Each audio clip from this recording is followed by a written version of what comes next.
네, 안녕하세요. 그 선본자의 리치. 사실 제가 현업에 있다 보니까 여러 가지 좀 제 거 이렇게 저도 이제 먹고 살아야 된다. 여러분들 만나러 다니고 뭐 그러다 보니까 조금 올리는 게 좀 미흡했는데 다시 한번 신기일전해서 계속해서 이제 컨텐츠 보내드리도록 하겠습니다. 시장도 그동안에 괜찮았던 것 같은데요. 그쵸. 제가 사실은 뭐 아시겠지만, 꼭 맞춰서 그런 얘기를 하는 게 아닙니다. 제가 말씀드리는 건 맞추는 게 중요하지만, 그거보다 더 중요한 것은 항상 말씀드리지만, 공부를 많이 하시고, 생각을 많이 하시고, 멀리 보시고, 원칙을 지키시고, 이런 것들이 훨씬 더 중요하다라는 말씀을 좀 드립니다. 그런 것들을 이제 하는 데 있어서도 이제 기본적으로는 뭐 시나리오 베이스를 만들어야 되기 때문에 이렇게 방송을 계속 호흡을 하는 것이고요. 자, 그러면 제가 초대형 상승장 초입에서 외쳤던 부분을 지금 좀 점검을 중간 점검을 좀 해보려고 해요. 세 가지 기본 요건이 있었잖아요. 금리, 미중, 북한. 그죠? 금리는 미국 금리입니다. 한국 금리가 아닙니다. 그죠? 기축통화국이 달러기 때문에 기본축이다, 지지대다 이렇게 보시면 되겠습니다. 그리고 가장 핵심은 미국과 중국의 무역 전쟁이 합의를 하는 그것이 우리나라 대형 상승장을 위한 중심축입니다. 그리고 중심축의 핵심 요소, 변수, 그것은 패권 전쟁보다는 위안화 강세를 통한 원화 강세에 있다는 부분을 확실하게 다시 한번 짚으셔야 된다는 겁니다. 다음으로 북한, 그죠? 추진축이다. 우리나라의 축복이다. 70년간 금싸라기 땅이 개발이 되지 않았어요. 이제 개발하면 됩니다. 우리나라의 GDP 성장률을 팍팍 올려줄 것입니다. 자, 한번 볼게요. 미국 연준의 금리 정책이 비둘기화가 그냥 된 거는 아니었어요. 그죠? 시장이 계속해서 이제 비둘기 요구를 했었는데 파웰 의장은 자동 항법 장치 뭐 이런 마이웨이를 하다 보니까 굉장히 실망했죠. 12월 달에 특히 실망감이 극에 달했던 시기였던 것 같습니다.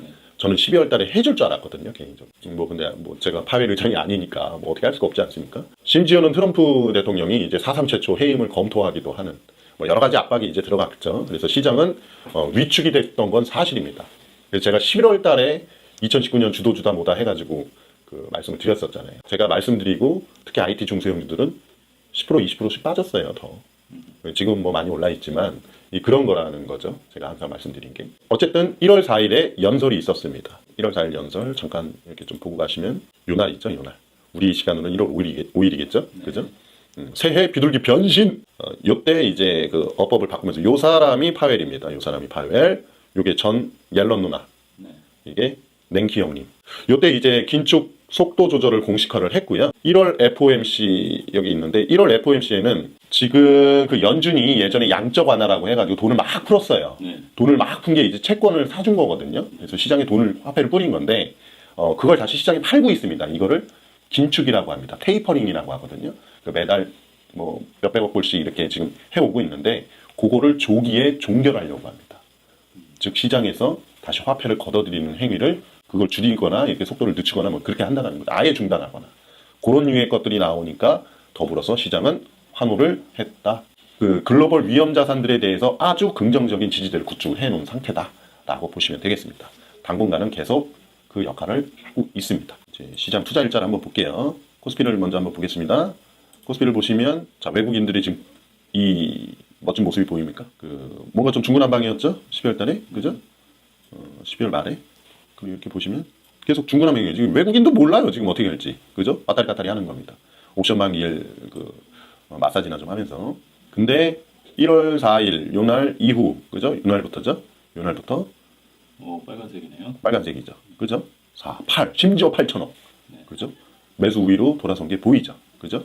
근데 이 머저리 같은 기관애들이 이제 이루고 있는 것이고. 어쨌든 사실 외국인들 수급에 기본적인 영향을 미치는 것은 금리였다. 그것은 약 한 달간 지속이 됐다. 그리고 2월 달 들어서는 이제 미중 무역 분쟁이 영향을 미칩니다. 최근 들어서 긍정적인 뉴스가 나오니까 또 이제 이렇게 들어오려고 이렇게 또 꼼꼼히 하는 거죠. 자, 그래서 미중 무역 분쟁 합의 이걸로 가보겠습니다. 트럼프 대통령이 아메리칸 퍼스트를 외치면서 이제 대선에서 당선이 됐습니다. 그러던 와중에 중국은 이제 중국 제조 2025 전략과 1대1로를 하면서 이제 중국몽을 드디어 내세웁니다. 시진핑이 좀 겁이 없었어요. 미국이 신기가 불편하죠. 아니나 다를까 취임 1년 정도 지났을 때 바로 말도 안 되는 무역 전쟁을 딱 한 겁니다. 근데 처음에는 중국도 알았어 그거였구만. 700억 불 사줄게. 농산물 사줄게. 이 트럼프가 아무 말이 없어요. 결국은 패권 전쟁이었던 겁니다. 첨단 기술 전쟁이었던 거예요. 그래서 화해를 조지는 거예요. 통신 기술 중요하니까. 결국 지금 돌아가는 꼴을 보면 미국이 3대0 판정승을. 중국은 KU패를 안 당하려고 지금 애를 쓰는 거고요. 미국은 다운이라도 몇 번 뺏으려고 지금 애를 쓰는 겁니다. 그러나 결과는 3대0 판정승을 통해서 도광양회로 이제 회귀를 하는 거죠. 등소평 아저씨가 이제 죽기 전에 100년간 개기지 마라 그랬죠. 사실 중국한테 그렇게 하지만 미소 짓고 있는 유일한 나라들이 있습니다. 유럽, 일본, 한국. 첨단 기술 세계에서 주도하는 나라들이에요. 실제로 카르텔이 있거든요. 그래서 남몰래 웃음 짓고 있는 유일한 나라들이 있다라고 보시면 되겠습니다. 그런데 우리한테 중요한 거는 뭐다? 바로 위안화 환율 강세다. 플라자 합의처럼 그게 원화 강세로 가서 한국과 중국의 자산 가격에 무게감이 장착이 되고 있다. 중국도 좋아져요, 이게. 자, 요런 것들을 한번 보실게요. 지금 일단 미중이 어떻게 되고 있는지를 한번 볼게요. 저번에 지난주에 이제 갔었죠? 이 문우신이랑 이제 유허를 만났거든요. 부총리거든요. 이 재무장관이랑 마찬가지예요. 근데 걔네들 왔을 때 시진핑이 만났어요. 그러니까 아주 격을 이렇게 해준 거죠. 예의를 갖추고. 이번 주에는 유허가 가거든요.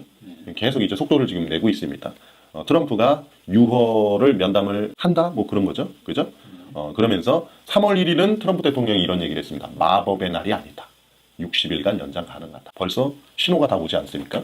뭔가 착착 진행이 되고 있는 상황이다. 그래서 제가 어저께 받은 뉴스에 따르면은 이런 게 있었어요. 로이터 속보였는데 미국과 중국 무역 협상 합의안 관련 6개 양해각서 작성 중 지적재산권, 서비스, 기술 이전, 농업, 통화, 비관세 장벽 분야 양해각서, 무역 불균형 해소를 위한 10개항 단기 조항 이거거든요. 한번 봐볼게요. 미중 무역 협상으로 이제는 바뀌었죠. 전쟁에서. MOU 초안 작성 이거 있지 않습니까? 이게 제가 지금 방금 말씀드린 내용들입니다. 이것도 풀려가고 있다라고 보시면 되겠습니다. 자, 마지막으로 북한 개방입니다. 이 북한이 세계 경쟁에서 이제 완벽히 뒤처지면서 약소국으로 이제 가는 과정에서 이제 독재 국가 아니겠습니까? 이제 살아남으려고 공포 정치.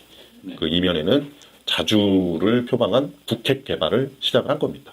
그래서 클린턴 대통령이 1994년도에 북폭을 사실 검토를 했는데 영삼위형이 이제 뜯어 말렸죠. 그러면서 이제 남북 정상회담을 추진하던 와중에 김일성이 죽었고 이제 북핵을 이제 김정일이 본격적으로 완전히 고도화를 시켜가고 있었습니다.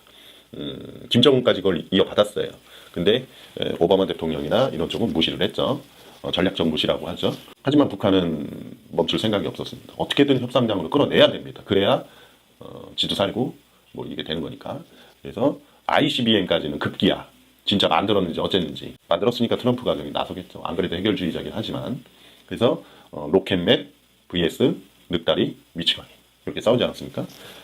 하지만 평창 올림픽을 계기로 이 상황이 바뀌었습니다. 그죠? 아주 극적인 변화였습니다. 그 뒤로 이제 활발하게 이제 오가면서 남북 정상회담도 있었고 미국 관련해서는 그 조건에 대해서 영구적인 돌이킬 수 없는 폐기 이런 얘기들을 했지만 어쨌든 상징적인 의미에서 1차 북미 정상회담이 작년 6월에 있었죠. 그 뒤로는 이게 사실 이잡듯이 어떻게 하기가 어렵잖아요. 그래서 결국은 그거에 대해서 교착 상태가 좀 있었던 겁니다. 그러던 와중에 이제 드디어 미국도 정신을 차리고 단계를 밟아 나가야 되겠구나라고 생각을 한 것 같습니다. 저도 예전부터 이렇게 돼야 된다라고 봤던 사람이거든요. 하나 받고 하나 하고 이런 식으로 단계적으로 뭐가 하나가 안 되면 다시 다 걷어들이는 형태가 되면 되거든요. 그래서 소규모 딜로 단계적 딜로 2차 북미 정상회담이 이루어지는 것이다. 북한 중립국 이거는 세계 열강 중에 우리나라도 있는 겁니다. 북한 입장에서는 북한은 딱 그 지정학적인 위치가 딱 하나 남은 거예요. 그러니까 여기가 중립국 또 스위스에서도 했었잖아요. 그래서 그렇게 해서 이제 개발을 해 나가면 박정희 대통령식 그 중앙 그 경제 개발 혹은 베트남식을 하든 중국식을 하든 어쨌든 개발을 하는 과정이고 우리나라는 거기서 대왕 떡고물을 먹게 돼 있다. 말이 통하지 않습니까? 트럼프도 그런 말을 했죠. 그렇습니다. 바로 경제 로켓을 쏴야 된다라고 하는 겁니다. 이름이 잘 생각이 안 나는데 되게 유명한 투자자 북한. 짐 로저스 형님. 짐 로저스? 예, 짐 로저스 형님입니다. 아난티의 이제 사회이사가 되셨죠. 그분은 전 재산을 이제 북한에 투자하고 싶다. 아주 복덩이처럼 생겼어요, 그 아저씨가. 네. 그래서 아란티가 3배가 갔습니다. 네. 아란티가 이제 금강산에 골프장 있고 막 이렇게 그런 호화 리조트 하고 뭐 그런 데거든요. 그런 상황이고요. 그래서 결론, 북한의 개방은 한국 경제 성장률을 업앤업, 그죠? 예, 추진축의 역할을 할 것이 확실하다. 단 단계이기 때문에 시간은 다소 걸린다.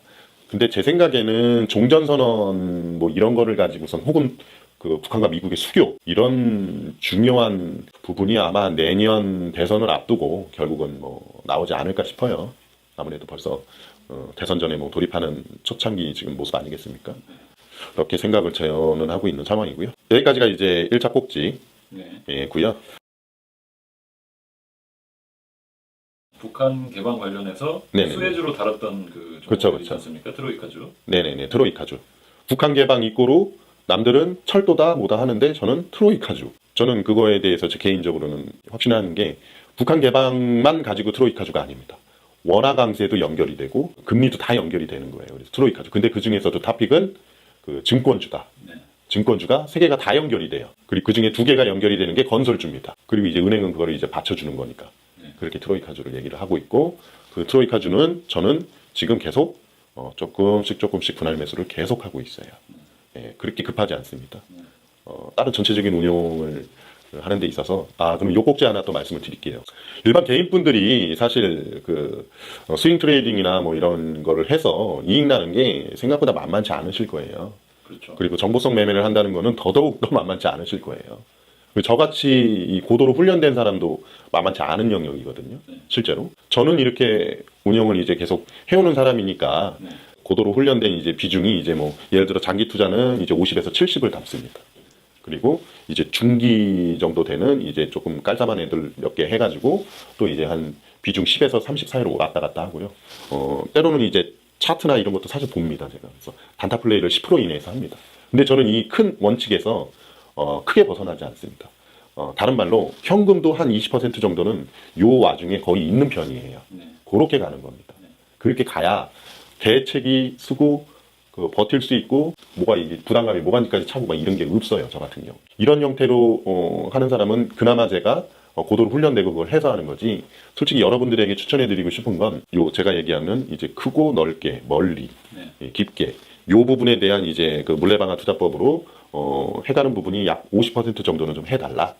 그리고 이제 한 20-30% 정도는 이제 뭐 중단기를 하든 단기를 하든 이렇게 하고 현금은 계속 이제 좀 갖고 계시면서 이렇게 왜냐하면 비상비중도 들어가야 될 때도 있고 하니까 그 정도 수준을 개인적으로 혹은 뭐 현금이 좀 그러면 한 70%까지는 그 장기 투자 쪽 마인드로 30% 이내가 좀 중기 이하로 이렇게 해주시는 걸 권유를 좀 드린다. 라고 좀 드립니다. 네, 제가 투자자분들 뭐 우리는 아니지만 또 이게 들으시는 분들은 대부분 아니지만 상당히 좀 우리나라 투자 문화가 좋은 문화는 아니에요. 그런데 그렇기 때문에 뭐가 있다? 찬스가 있다. 찬스가 그래서 생기는 겁니다. 그래서 시장이 생성이 되는 겁니다. 그래서 미소를 짓는 겁니다, 우리가. 어디 좋다면 우르르 가가지고 다 이거 하고 저거 우르르 해가지고 다 저렇게 하고 그죠?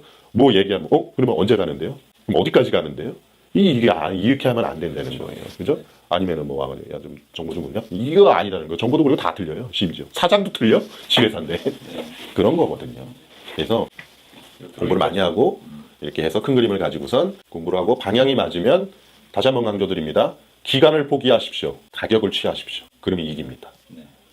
그걸 못해요, 근데. 자, 기타 주요 변수 점검을 좀 해드릴게요.